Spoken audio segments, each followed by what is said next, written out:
And there was a testimony that my pastor shared with me years ago. வருஷங்களுக்கு முன்பாக என்னுடைய pastor என்னோட சொன்ன ஒரு சாட்சி. There was a person who was HIV positive. I think I have told it before. ஏற்கனவே சொல்லியிருக்கேன்னு தெரியல. ஒரு HIV positive AIDS patient ஒருத்தர் இருந்துக்கிறாரு.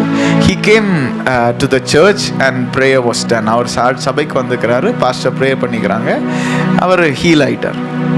So he went and still HIV was positive. திரும்பவும் பாசிட்டிவ்.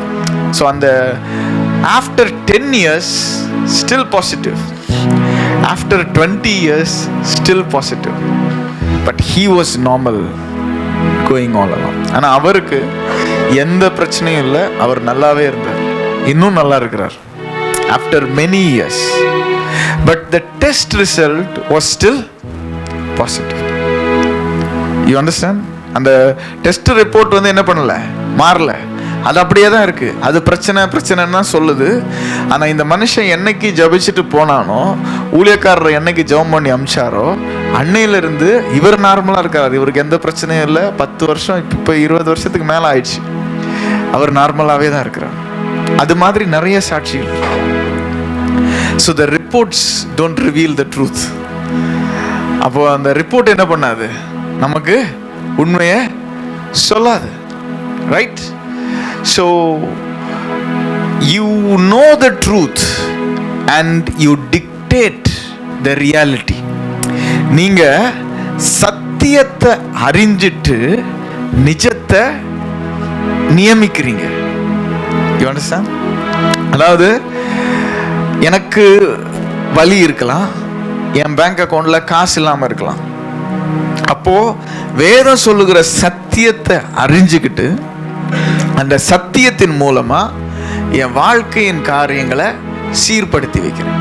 என் பேங்க்ல அக்கௌண்ட்ல காசு இருக்கு, நான் சுகமா இருக்கிறேன். So this comes from knowing the truth and bringing it to your reality. நீங்க இந்த சத்தியத்தை அறிஞ்சிட்டு இதை உங்க நிஜத்துல கொண்டு வரதுல தான் இருக்கு. Amen. So that is all the process about. And all these small testimonies that we are hearing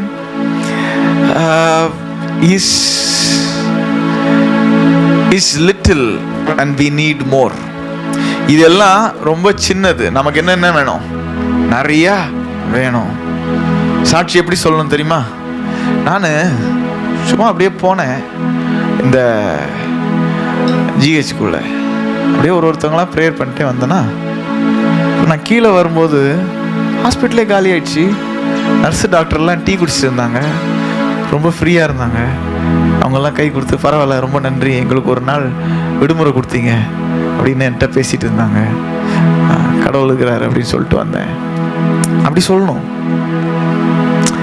Your testimony should be at least this much, that you say, I just went into an hospital and it got emptied, and as I came out I saw all the nurses and doctors being free in the canteen, having a day off because they had no patients, and they found me and they thanked me and I was happy about it. At least that much. God expects that of you.